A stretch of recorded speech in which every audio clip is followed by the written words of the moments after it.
Permudah Urusan Hartanah GRS Shore Enactment baharu. Laporan penuh langsung bersama Sabrina Baas di Kota Kinabalu. Silakan Sabrina. Ya, Farhatul. Gubal Enactment baharu Permudah Urusan Hartanah. Tawaran Gabungan Rakyat Sabah GRS sekiranya diberi mandat pada pilihan raya negeri PRN Sabah ke-17. Pengerusinya Datuk Seri Panglima Haji Jinor berkata, beberapa enactment serta peraturan sedia ada yang sudah berusia puluhan tahun tidak lagi sesuai dengan keperluan semasa. Enactment baharu tersebut akan menangani karenah birokrasi, termasuk halangan teknikal yang mengakibatkan kelewatan urusan pertukaran hak milik sekaligus menjadikan sektor hartanah lebih efisien. Untuk kita mempermudahkan urusan-urusan yang bersangkutan, kadang-kadang ada yang tidak lagi berapa sesuai, yang sudah lama berpuluh-puluh tahun. Jadi perlu kita gubal untuk memudahkan lagi pembeli dan juga pemilik tanah. Beliau berkata demikian selepas majlis penyerahan 1,974 geran subsidiari Wan Borneo kepada Pertubuhan Islam Seluruh Sabah Usia oleh Jabatan Tanah dan Ukur di Menara Kinabalu. Dalam pada itu, Datuk Haji J berkata GRS terbukti berjaya memacu Sabah mencapai kejayaan cemerlang. Antaranya menyelesaikan krisis air yang didakwah berpunca daripada tindakan pentadbiran kerajaan negeri terdahulu menamatkan konsesi air. Lanskap politik Sabah unik kerana dipengaruhi faktor geografi, demografi dan sejarah tersendiri. Pola pengundian juga didapati berubah hampir setiap kali pilihan raya. Menurut Naib Chancellor UMS Profesor Dato' Dr. Kasim Mansor, dinamika ini menjadikan strategi politik sentiasa berkembang seiring perubahan sosial serta kepelbagaian masyarakat. Idealisme politik tempatan dan semangat kenegerian yang kuat turut mencerminkan aspirasi pengundi Sabah. Ada beberapa dapatan telah melihat bahawa politik Sabah ini semakin dinamik dan semakin matang dan amalan demokrasi itu semakin diamalkan, ya, tidak seperti yang lepas-lepas. Pengundi sekarang ni semakin bijak, apalagi dengan penyertaan umur 18 tahun ke atas itu juga menjadi penentu utama kepada keputusan pilihan raya di negeri Sabah ini. Beliau menyatakannya selepas merasmikan Seminar Pilihan Raya Umum DUN Sabah ke-17 Hala 7 Politik Sabah Anjuran JOPES di Kota Kinabalu. Pakatan Harapan memberi bayangan bahawa manifesto yang bakal diumum Ahad ini praktikal untuk dilaksana, bukan sekadar janji kosong pilihan raya. Pengarah dasar DAP Datuk Chan Fong Hin menegaskan keperluan asas rakyat tetap jadi keutamaan. The general principle of the Pakatan Harapan Sabah manifesto for this round, I think in 3 words, back to basic. Because a lot of the problems in Sabah ni kan, tak payah you janji pulang dan bintang tu.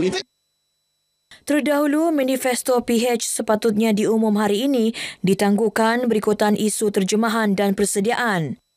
Beliau yang juga calon PH DUN Tanjung Aru ditemui di kampung Torong Logong, Pulau Gaya. Jentera Pakatan Harapan PH di DUN Merutai berada pada tahap kesiapsiagaan tertinggi bagi menempuh proses berkempen. Semua pusat daerah mengundi telah pun selesai. Mereka singgah bagi menerangkan manifesto parti.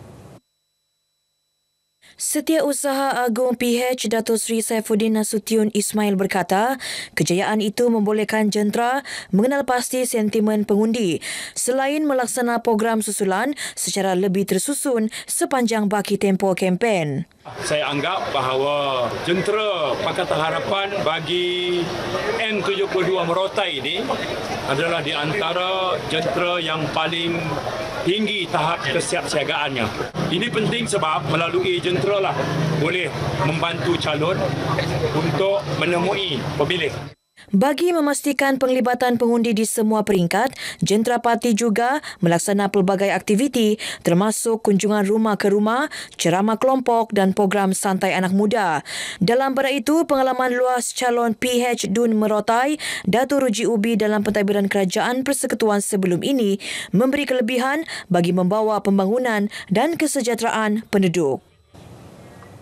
Sektor ekonomi biru bakal meningkatkan taraf hidup penduduk khususnya nelayan di kampung Sungai Padas Sandakan.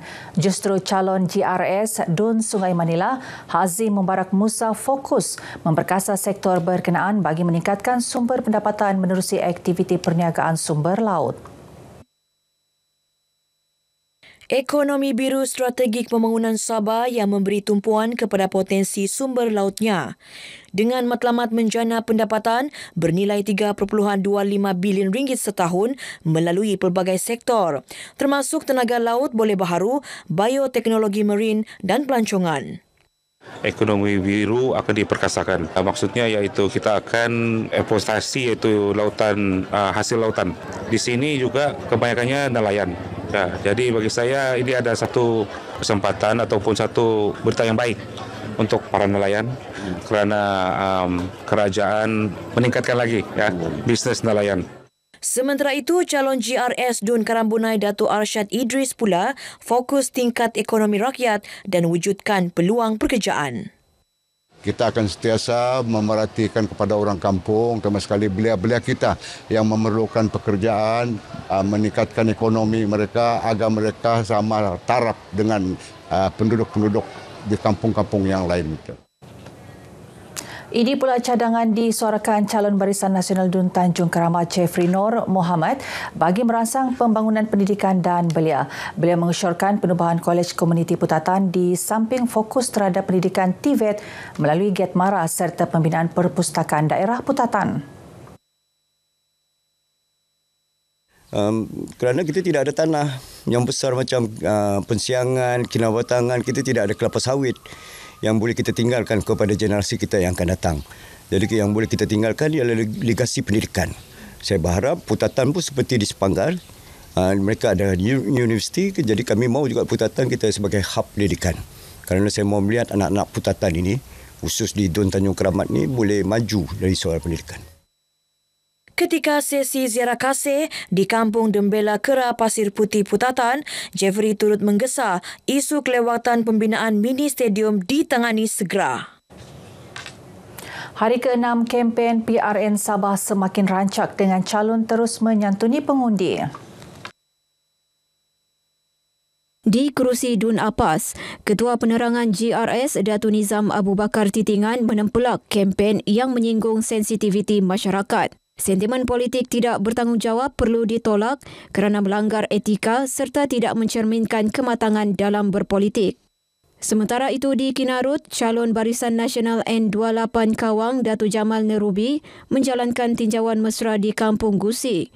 Kelompok pengundi muda terus diberi perhatian memandangkan mereka mengundi berdasarkan idealisme dan kecenderungan terhadap calon baharu.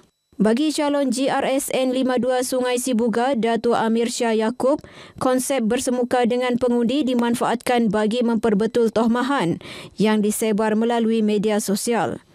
Peranan aktif pusat media juga ditagih bagi menepis tuduhan tidak berasas oleh pihak tidak bertanggungjawab. Dalam pada itu, calon GRS Dun N62 Silam Datuk Mirza Apidullah menyantuni pekerja P-Hailing di PDM Bandar Lah Datu.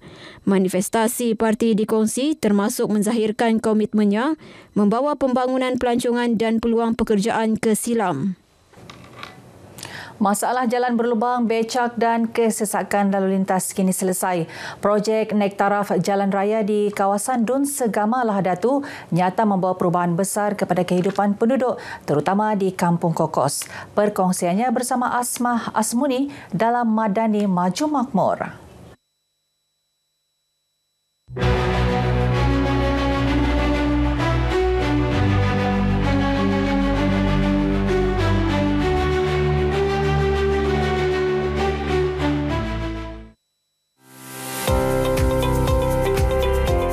Sebelum ada kemudahan ni, memang sukarlah.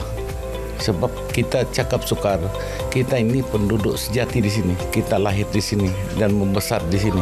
Jadi kita nampaklah jalan memang amat teruk lah. Tapi syukur alhamdulillah yang sekarang ini di setiap lorong yang kita nampak sekarang ini boleh dikatakan 90% perubahan besar lah.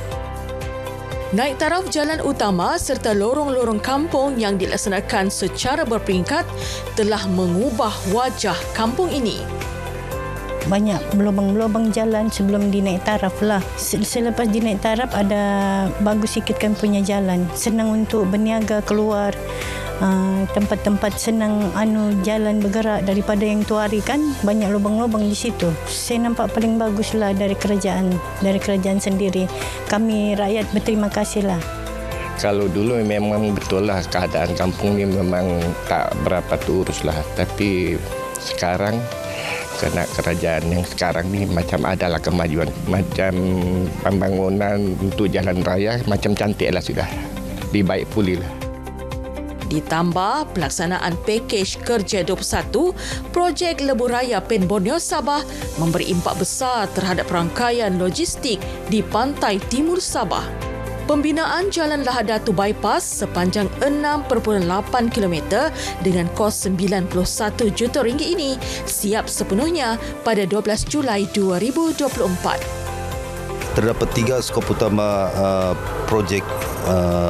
Yang pertama adalah membina laluan baharu 2 lorong 2 hala iaitu sepanjang 6.775 km.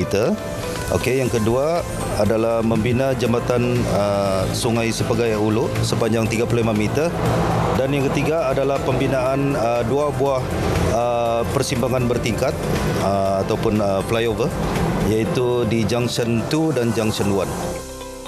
Penduduk kini nikmati jalan raya yang lebih selesa dan selamat. Akses penduduk ke kawasan lain juga semakin mudah. Sekarang memang bagus sampai kita di depan tanah perkuburan sudah. Memang sampailah kita. Maka kita naik lagi dah jalan semen sudah. Pergi ke atas bukit tu kan, pergi di pondok-pondok jenazah tu kita sampai situ. Jalan raya yang baik bukan sekadar meningkatkan kelancaran aliran trafik, malah menjadi laluan utama bagi hasil pertanian dan perindustrian. Aktiviti perniagaan pun bertambah lancar. Stok itu kami buat ada pengantaran daripada Tawau. Itu saja. Jadi tidak ada masalah sebab jalan sekarang okey kan. Ya, kita dulu macam kita tunggu dalam 2-3 jam, sekarang ini dalam 1 jam lebih pun ada sudah. Harapan penduduk, pembangunan yang dinikmati tidak terhenti di sini. Apa yang kita lihat di kawasan Segama ini adalah semangat pembangunan luar bandar yang sebenar, walau perpindahan tetapi pasti dilaksanakan oleh kerajaan yang membawa rakyat semakin hampir kepada kemajuan yang seimbang dari segi ekonomi, perindustrian dan juga aktiviti seharian kepada penduduk di sekitar Lahadatu dan juga di kawasan Segama ini. Laporan Asma Asmuni, RTM. Tidak lengkap ke Tawau jika tidak mencuba kuih tradisi suku kaum Bugis Barongko. Rasanya yang manis berlemak menjadi pencuci mulut pilihan setiap kali minum petang maupun majlis kerajaan. Laporan Asmah Asmuni.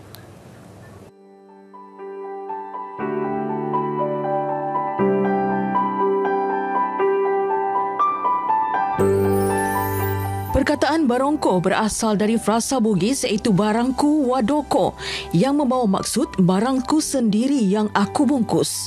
Merujuk kepada adunan pisang yang dibungkus menggunakan daun pisang.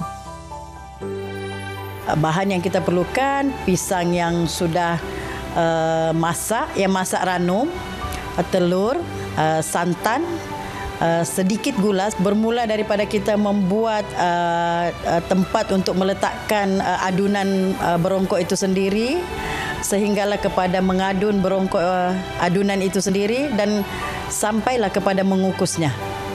Semua langkah-langkah ini adalah perlu diberi perhatian. Kaedah penghasilan secara tradisional menyebabkannya meraih permintaan tinggi bukan sahaja daripada penduduk setempat. ada pelanggan menempahnya sebagai buah tangan untuk dibawa pulang. Harus sebab susah nak cari kuih yang special begini dah. And dia ialah skill yang dah banyak orang muda tak belajar dah benda ni, and dia perlu diajar supaya tradisi ini dikekalkan. Kalau tak memang pupus lah. Cuma anak-anak muda baiknya merasalah betapa nikmatnya kuih tradisional. Perlu banyak lagi kuih-kuih tradisional yang perlu diketengahkan, kan? Seperti berongko, onde-onde dan sebagainya adalah menjadi tradisional bukan saja di kalangan masyarakat seperti kuih penerang daripada masyarakat Bajau dan juga Banjar, soto Banjar dan sebagainya. Selain mengekalkan keunikan menu warisan, permintaan tinggi terhadap kuih tradisi ini membuka peluang kepada pengusaha untuk menjana pendapatan. Asma Asmuni, RTM. Baik, sekian paparan dari Sabah untuk petang ini. Untuk lebih banyak perkembangan dalam berita wilayah, kembali bersama Farhatul. Setiap undi membawa suara dan harapan rakyat Sabah. Bah Undi 2025, salam Malaysia Madani. Terima kasih Sabrina.